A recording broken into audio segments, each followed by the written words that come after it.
Hello students, this video lecture is on operating system for diploma third semester CSE students by Ms. Neelam Sharma, assistant professor, Bharati college of engineering and technology दर। इसके previous video lecture में हमने पढ़ा था कि types of operating system क्या होता है, कितने टाइप के ऑपरेटिंग सिस्टम होते हैं, वो कैसे काम करते हैं। तो हमने evolution of operating system part 1 पढ़ा था उस वीडियो लेक्चर में। ये evolution of operating system part 2 है। उस वीडियो लेक्चर में हमने समझा था कि बैच ऑपरेटिंग सिस्टम कैसे काम करता है। उसमें हमने पढ़ा था सिंपल बैच। अब हम पढ़ेंगे मल्टी प्रोग्रामिंग बैच और different other operating systems. Multi programme batch में क्या होता है, ऑटोमेटिक जॉब सीक्वेंसिंग प्रोवाइड करने के बाद भी सिंपल बैच ऑपरेटिंग सिस्टम जो है उसका प्रोसेसर कई बार आइडल हो जाता है या खाली रह जाता है। कई बार उसके पास काम नहीं होता किसी भी एरर की वजह से। इस प्रॉब्लम को आईओ डिवाइसेस से जोड़ के भी देखा जा सकता है कि वो कंपेयर करके कि या तो आईओ डिवाइसेस स्लो है या तो हमारा सीपीयू स्लो है या तो हम यूनी प्रोग्रामिंग कर रहे हैं। यूनी प्रोग्रामिंग का मतलब होता है एक टाइम में एक ही programme. Until it reaches an IO instruction, it must then wait until IO instructions conclude before proceeding. Thus, a single program, single user cannot keep the CPU or IO devices busy all the time. इसके पहले जो हम कर रहे थे वो कर रहे थे हम यूनी प्रोग्रामिंग, मतलब एक प्रोग्राम एक ही बार में एग्जीक्यूट हो रहा था और जब तक वो एग्जीक्यूट नहीं हो जाता हम दूसरा कोई प्रोग्राम ले नहीं रहते, जिसकी वजह से CPU जो है वो सिर्फ कुछ देर के लिए ही बिज़ी हो पा रहा था, उसका यूटिलाइजेशन हो पा रहा था, बाकी टाइम वो खाली हो जा रहा था।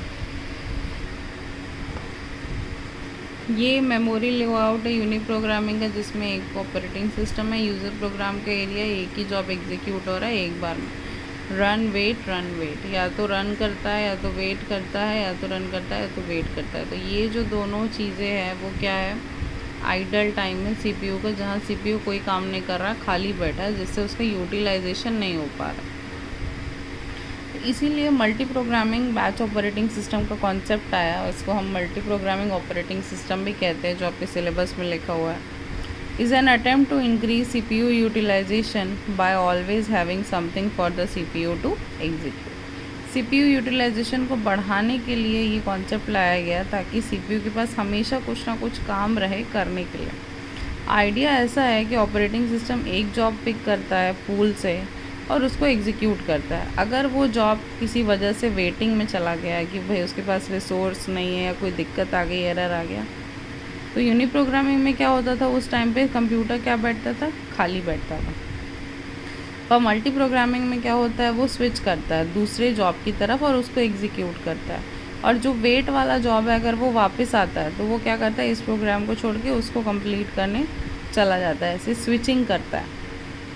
तो इसकी वजह से क्या होता है, तो फर्स्ट जॉब भी फिनिश हो जाता है वेटिंग से और दूसरा जॉब भी ख़त्म हो जाता है। तो इस वजह से CPU कभी भी खाली नहीं होता। जैसे ये डायग्राम बना हुआ है, पहले प्रोग्राम ए लिया, रन वेट किया, प्रोग्राम बी में भी रन वेट था, सी में भी रन वेट था। अब इन तीनों को कंबाइन करेंगे तो देखिए ए बी सी रन कर रहे हैं एक साथ, यहाँ पे वेट और यहाँ पे वेट, तो मैक्सिमम टाइम जो हमारा सीपीयू का है वो यूटिलाइज हो गया है। अगर वो यूनी प्रोग्रामिंग करता है एक प्रोग्राम एक टाइम में तो क्या होता है, वो मोस्ट ऑफ द टाइम खाली बैठा रहता है। तो एक साथ बहुत सारे जॉब्स, बहुत सारे प्रोग्राम्स को एग्जीक्यूट करना ही मल्टी प्रोग्रामिंग कहलाता है। इसके features, job scheduling, job pool से जॉब लेना, मेमोरी को मैनेज करना, सारे जॉब्स के बीच में सीपीयू शेड्यूल करना कि कौन सा जॉब पहले एग्जीक्यूट होगा, डिवाइस की शेड्यूलिंग और प्रोटेक्शन। तो ये था हमारा multi programming batch operating system. Next जो हमारा ऑपरेटिंग सिस्टम है वो है टाइम शेयरिंग ऑपरेटिंग सिस्टम। तो टाइम शेयरिंग सिस्टम में क्या होता है, multi programming system user interaction provide नहीं करता था, यूज़र से इंटरैक्ट नहीं करता था, वो अपने हिसाब से जॉब लेता था और एग्जीक्यूट करता था, भले उसको मैक्सिमम जॉब लेना पड़े। पर टाइम शेयरिंग सिस्टम क्या है, इंटरैक्टिव बना। इंटरैक्टिव मतलब यूज़र के साथ डील करना ज़्यादातर। Time sharing operating system uses CPU scheduling and multi-programming to provide each user with a small portion of time shared to the computer. Each user has a separate program in memory. When a program executes, it typically executes for only short period before it either finishes or need perform I/O. I/O may be interactive, that is, output is to display for the user and input is from a user keyboard.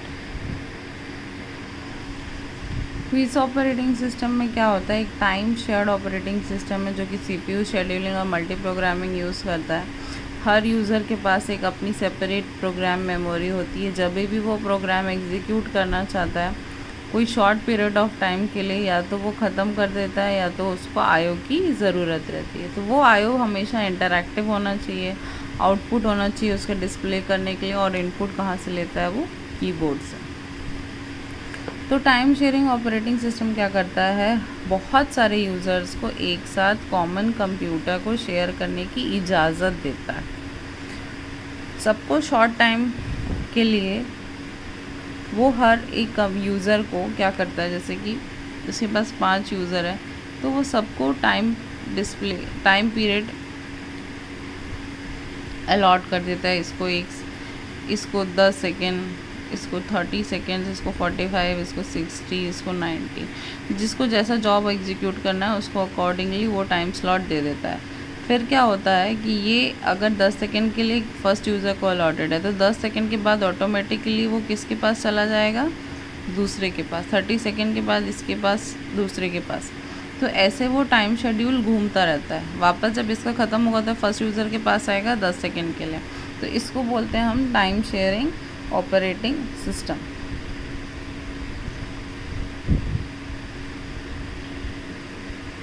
As the system switches rapidly from one user to next, users are given impression that they have their own computer. उनको लगता है कि वो अपने computer पे काम कर रहे हैं, पर एक्चुअली ऐसा होता नहीं है. तो पहला ऐसा टाइम शेयरिंग सिस्टम डेवलप हुआ था MIT ग्रुप के द्वारा. प्रोजेक्ट का नाम था MAC और MAC, मशीन एडेड कॉग्निशन या मल्टीपल एक्सेस कंप्यूटर. IBM 709 के लिए 1961 में ये डेवलप हुआ था. टाइम शेयरिंग ऑपरेटिंग सिस्टम में जो फीचर्स हैं वो job scheduling, memory management, process management, file disk allocation और डिवाइस प्रोसेस. तो ये सारी चीज़ें जो हमारा नॉर्मल ऑपरेटिंग सिस्टम हमको प्रोवाइड करता है वही चीज़ें टाइम शेयरिंग ऑपरेटिंग सिस्टम भी प्रोवाइड करता है.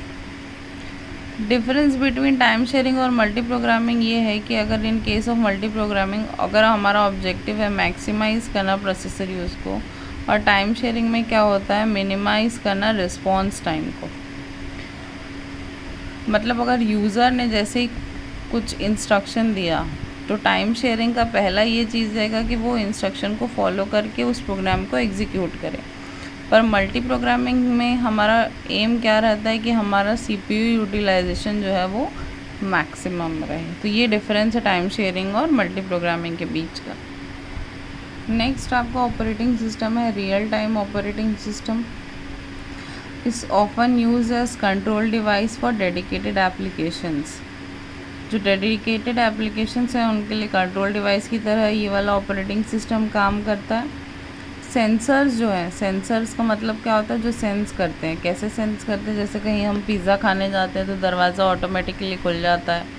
वो वैसे वाले दरवाजे वो क्या करते हैं, वो किसी के आने या जाने को सेंस कर लेते हैं और फिर वो दरवाज़ा ऑटोमेटिकली खुल जाता है. तो ऐसे बहुत सारे टाइप के सेंसर्स रहते हैं. जैसे आज की डेट में सैनिटाइज़र मशीन है, आप हाथ ऐसे नीचे रखते हो और सैनिटाइज़र ऑटोमेटिकली आपके हाथ में गिर जाता है. वो भी सेंस से ही काम करता है. तो यहाँ पर क्या होता है, sensors bring data to the computer. इस ऑपरेटिंग सिस्टम में कौन मेन है, sensor. Computer must analyze the data and possibly adjust control to modify sensor input. System control, scientific experiment, medical computer, industrial computer, flight control और military, ये सारी जगह पे ये रियल टाइम ऑपरेटिंग सिस्टम का काम होता है. रियल टाइम ऑपरेटिंग सिस्टम में सबसे इम्पॉर्टेंट जो चीज़ है वो है फिक्स टाइम कॉन्स्टेंट. मतलब एक फ़िक्स टाइम पे ही वो काम होता है, अगर वो उस टाइम पे काम नहीं हुआ तो वो काम फिर दोबारा नहीं होगा। क्या हो जाएगा तब? System will fail. Contrast this requirement to a time sharing system where it is desirable to respond quickly, or to a batch system where they have no limits constant. Time sharing और multi programming operating system में ऐसा कोई भी constant नहीं था कि इस time पे ही आपको रिस्पॉन्ड करना है या काम करना है। वहाँ पे आप अपने हिसाब से काम करते थे, पर रियल टाइम में ऐसा नहीं होता।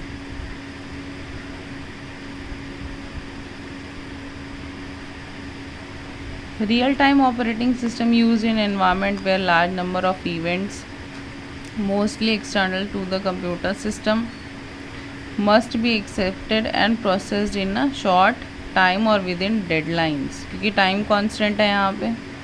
ऐसे application industrial control, telephone switching, flight control और रियल टाइम में यूज़ होते हैं। Primary objective of real time है कि क्विक इवेंट रिस्पॉन्ड टाइम हम दे सकें, शेड्यूलिंग डेडलाइंस हम पूरी कर सकें, यूज़र की कन्वीनियंस और रिसोर्स यूटिलाइजेशन मैक्सिमम कर सकें। इसका एक एग्जांपल ये दे सकते हैं फ़्लाइट कंट्रोल के लिए कि अगर कोई फ़्लाइट भटक गई है और उसका पायलट यहाँ ट्रैफ़िक कंट्रोल जो होता है, एयर ट्रैफिक कंट्रोल ATC से वो नेविगेशन मांग रहा है कि भाई आप हमको सही नेविगेशन प्रोवाइड करें, और उसको अगर फ़िक्स टाइम पे नेविगेशन नहीं मिलेगा तो वो फ़्लाइट क्या होगी? भटक जाएगी, या सिस्टम हमारा फेल हो जाएगा। तो रियल टाइम ऑपरेटिंग सिस्टम ऐसे ही काम करता है। इसमें हम फ़िक्स टाइम कांस्टेंट में, अगर 40 सेकेंड का टाइम है तो 40 सेकेंड में काम होना चाहिए, आइदर नहीं तो वो क्या हो जाएगा? सिस्टम फेल हो जाएगा। इसके फीचर्स भी वही हैं जो बाकी ऑपरेटिंग सिस्टम के रहते हैं। शेड्यूलिंग है, हम शेड्यूल करते हैं डिफरेंट टाइप के जॉब्स को according to the specified deadlines. Memory management करते हैं कि भाई ये जितना भी हमारा चल रहा है रियल टाइम ऑपरेटिंग सिस्टम में वो कहीं ना कहीं जाके सेव होगा, तो उसको हम मेमोरी मैनेजमेंट बोलते हैं। नेक्स्ट है आईओ डिवाइस मैनेजमेंट, जो भी कनेक्टिविटी रहती है बाहर से उसको आईओ डिवाइस मैनेजमेंट बोलते हैं। और लास्ट है फाइल मैनेजमेंट, जितनी भी फाइल हम ऑपरेटिंग सिस्टम के अंदर रखते हैं वो होता है फाइल मैनेजमेंट। तो ये थे हमारे डिफरेंट टाइप्स के ऑपरेटिंग सिस्टम। एक लास्ट इसी में मैं आपको ऑपरेटिंग सिस्टम के कंपोनेंट्स भी बता देती हूँ, पहले भी बता चुकी हूँ। ये सारे ऑपरेटिंग सिस्टम के कंपोनेंट्स है। प्रोसेस का मैनेजमेंट करना, मेमोरी का मैनेजमेंट करना, कौन सा प्रोसेस कब एग्जीक्यूट होगा, कब रुकेगा, कब वापस जाएगा, कहाँ स्टोर होगा, कौन सी फ़ाइल कहाँ रहेगी, कौन सी डिवाइस कनेक्ट होगी नहीं होगी, कौन सा प्रोसेस सेकेंडरी में जाएगा या प्राइमरी में जाएगा, नेटवर्किंग कैसी रहेगी, प्रोटेक्शन कैसा रहेगा, और उसका कमांड इंटरप्रेटर सिस्टम कैसा काम करेगा। तो ये ऑपरेटिंग सिस्टम के कॉन्सेप्ट्स हैं। तो लगभग आपका फर्स्ट यूनिट के हर एक टॉपिक को मैंने कवर किया है। फिर भी कुछ छूट गया हो तो आप मुझे पर्सनली मैसेज करके बता सकते हैं। Thank you.